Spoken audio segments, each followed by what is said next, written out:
Greetings. It's for me a special honor to be invited to participate in the 2021 edition of the annual Igbo Conference. And I'd like to thank the organizers of this important series of conversations for their industry and vision.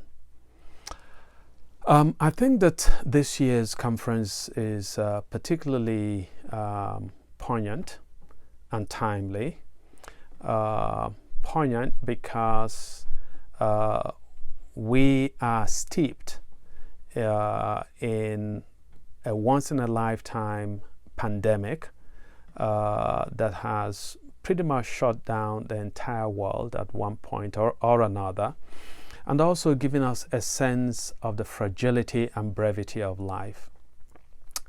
And so timely, because there's we can no longer, I think, postpone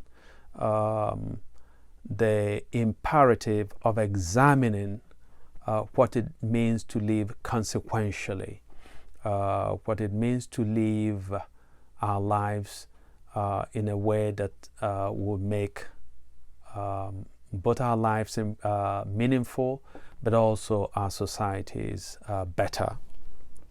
And so I think that the broad theme of this year's conference, A New Dawn, Rebirth, Renewal, Regeneration, is particularly important.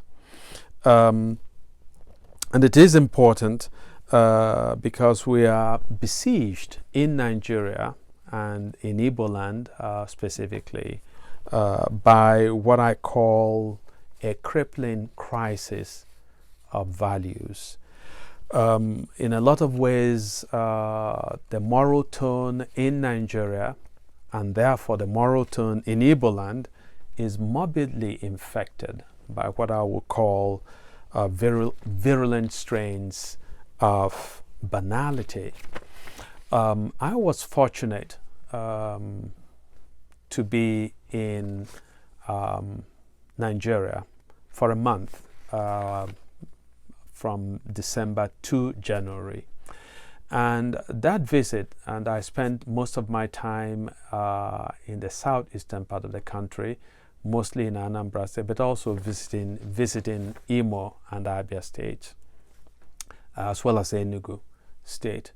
I was able to see two visions of our society. One was invigorating, the sense that our people are coming out of this, are responding to COVID with a sense of resilience, a sense that despite the difficulties, that they are determined to survive and indeed to chart a brighter future. But I was also disturbed to find levels of ignorance concerning the gravity and the severity of COVID-19, with fairly widespread denial by some people that this was a threat at all to them. And so that's one of the areas where I would like to start.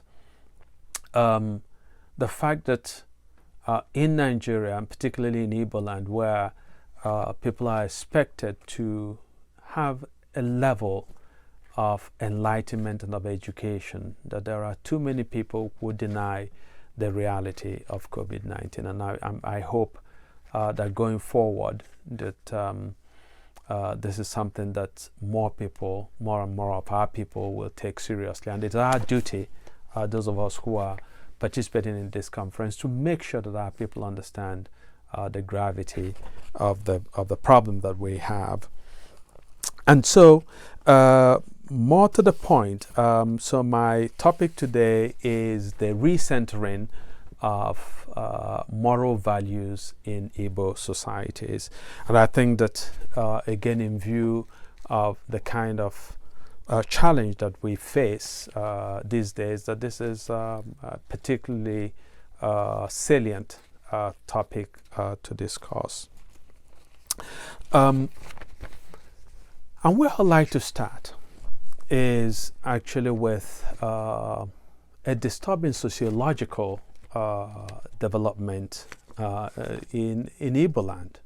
I'm sure that all of us have seen videos of some present-day con men, charlatans, who presume to be money triplers and money doublers and triplers, and who are promising young men and women who are desperate that you don't have to work for your money, that all you need do is to bring a ram to a river, to come to be prayed for, or to undergo some ritual, and somehow you are going to be awash with cash.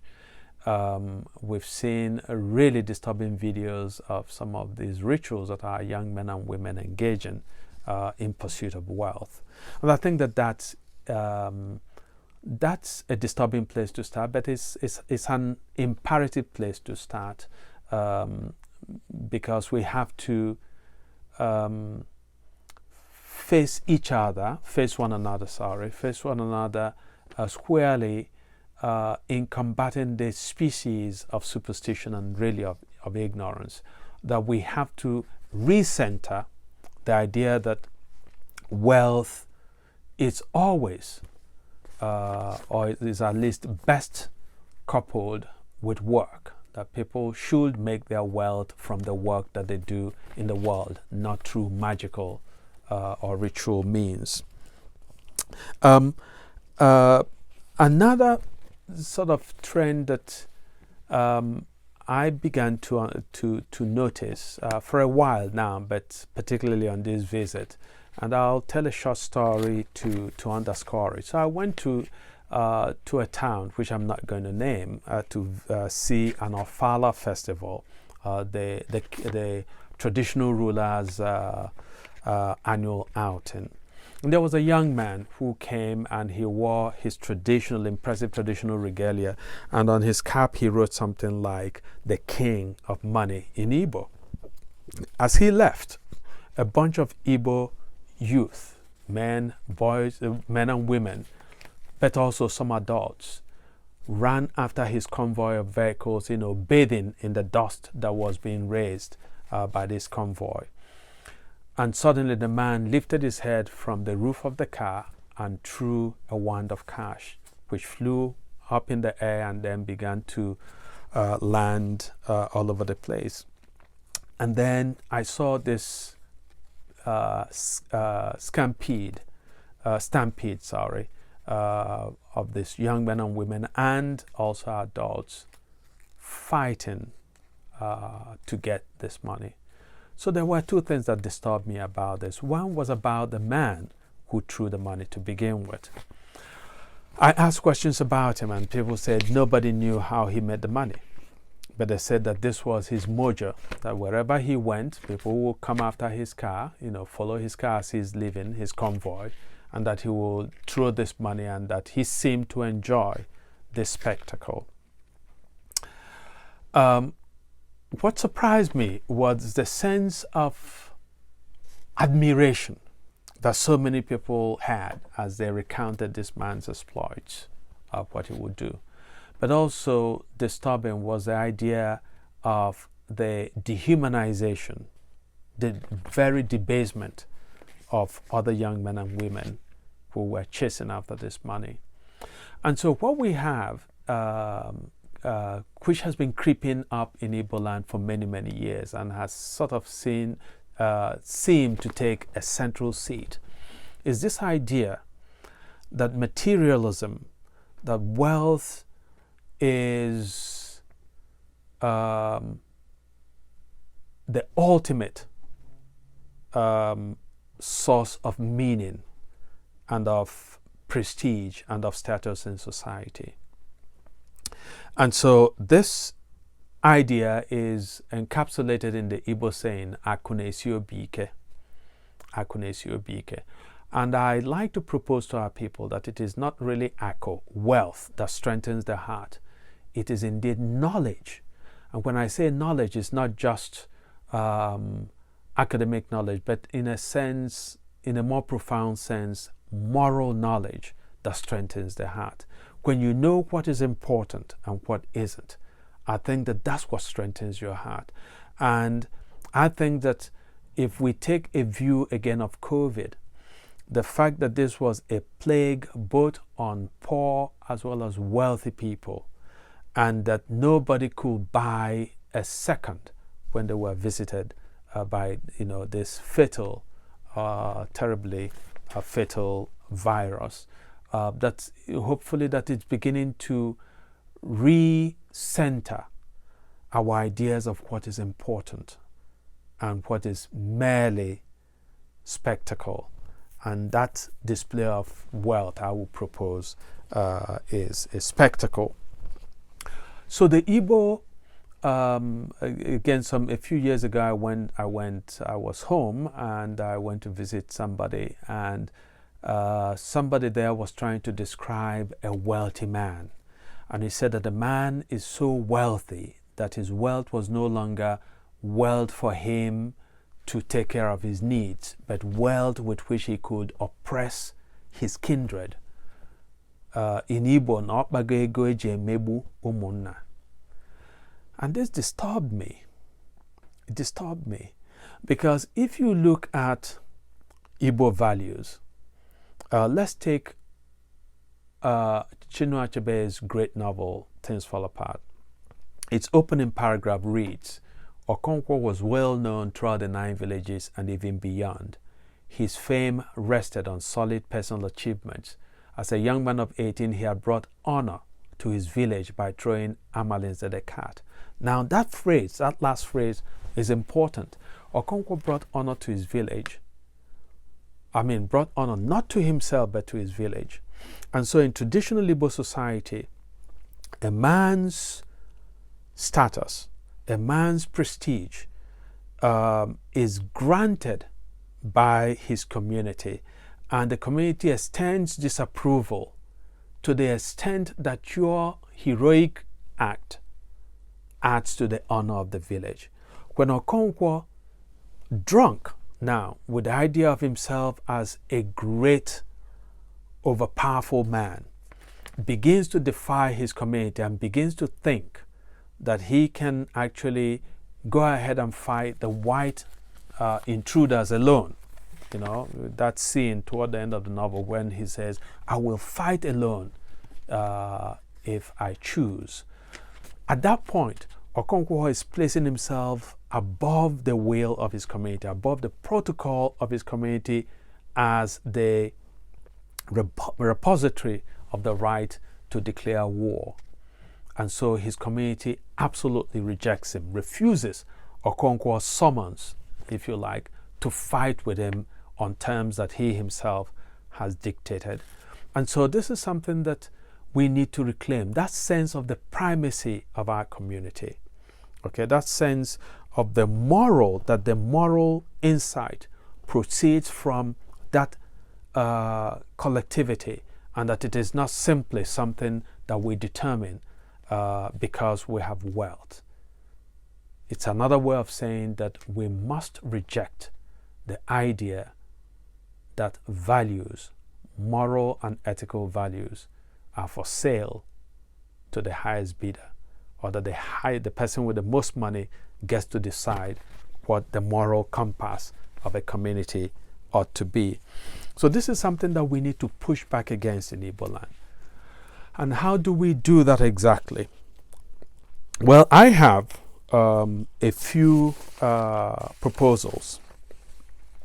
I think that as Igbo, that we need to reclaim that robust and exacting moral sense that served our ancestors, that made our ancestors look a powerful man like Okonkwo in the eye and say to him, you don't tell the community what to do. Not even a community of your people like your father Onoka, who was a weakling.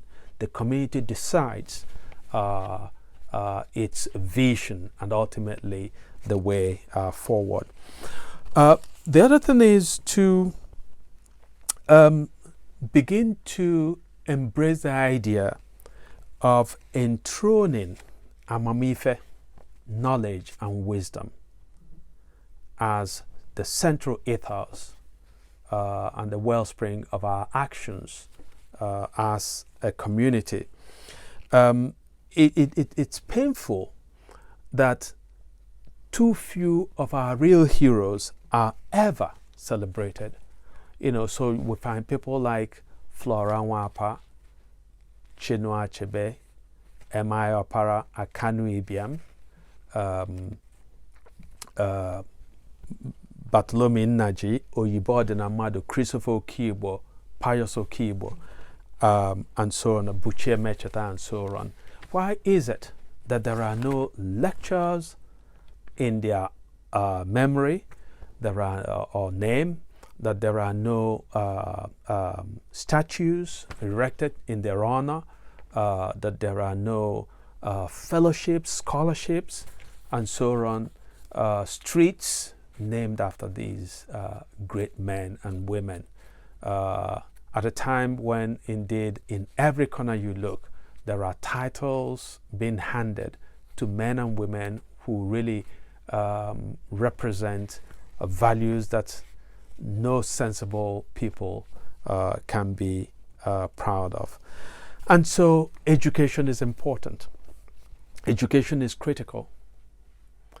Unfortunately, what has happened to education in Nigeria is heartrending. There is, again, just like this pursuit of money without work, there's this idea by some people in our society that you can indeed acquire certificates without working for them. And so you find even parents paying for other candidates to sit exams for their own children. Okay? You find some teachers, some lecturers insisting on sleeping with their students or receiving money, cash from their students in order to give them the grades that they have earned, or in some cases to give them grades that they didn't earn. So there is, if you like, an absolute unhinging of values where it's most critical that we sustain high values in education in Igbo land. I'd like to talk about leadership.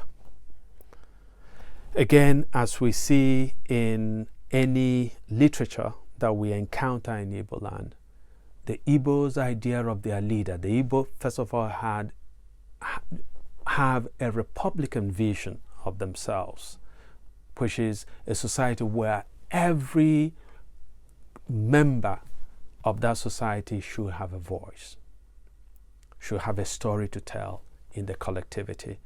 And yet we have enthroned in so many states in our part of Nigeria leaders who see themselves as rulers, sometimes indeed as emperors of their people, as masters of their people, leaders who make no effort at all to be in tune with the aspirations of the people that they govern. And so this is something that we ought to fight against, that if we're going to recenter healthy values, we must start by holding our leaders accountable and insisting that our leaders indeed be servants and custodians of the public trust rather than the masters of the people that they ultimately serve. One other aspect of this recentering of values that I'd like to talk about has to do with the oppression of the marginalized.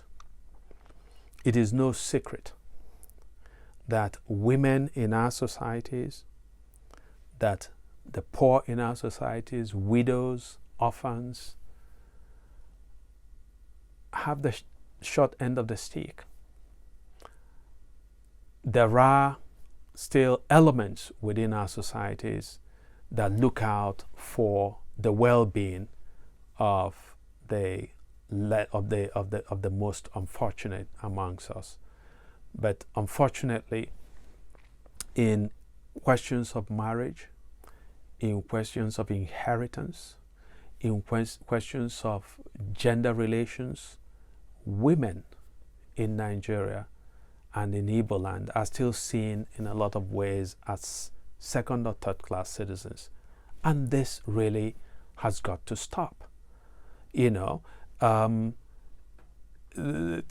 are men who think that it is an assault on their manhood if they have to cook in their homes, if they have to take a hand in cleaning their homes, if they have to care for their children, clean their children, bathe their children.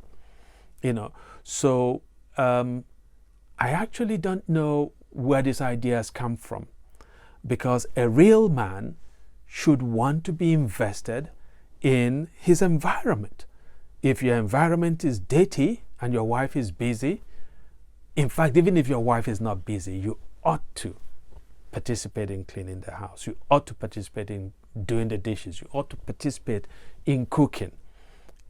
So the whole idea that some people have that once you marry a wife, you've got yourself a lifelong cook, a lifelong cleaner, a lifelong bearer of your children, and a lifelong target of your fury. I think that it's about time that we rethought those mindsets and recognize them for really the backwardness that they represent for us. And so I know that one is running out of time, but what I would like to see in Igbo land is really a return both to the past as well as to the future simultaneously. We have to return to the past to reclaim the values of industry and creativity and the cooperative impetus, the communal ethos that hard work, that welded our people together, that served our people so well. But also in looking forward, we have to begin to modernize our thinking. We have to begin to reject the idea that wealth is important in itself, regardless of how it was acquired or how it is deployed. We have to insist on giving honor not just to the wealthy, but indeed to those who are excelling in moral pursuits, who are excelling in intellectual pursuits. We have to remind our children that wealth is really not a source of happiness. The source of happiness comes from how you get that wealth and what you invest the wealth in. And so we have to get our children invested in speaking our language. And when I say language, it's not just language as a means of communication, but language as a system of values. This is the challenge that we have as a people, to say to our sons and daughters, to tell them our stories, to tell them about our heroic values, but also to be critical about our culture when we find it necessary to critique aspects of our culture, because no culture can afford to remain static. So I would propose that as this conference proceeds into the future, that we continue to consider particularly the role that young people must play in the regeneration and the rebirth of our society, and that we, the adults in the room, should bring our moral perspective to bear. We should bring our moral compass in order to work together towards this rebirth of a great society. So I'll really thank you very much for your attention, and again, it's my delight to be part of this year's annual Igbo conference. Thank you very much.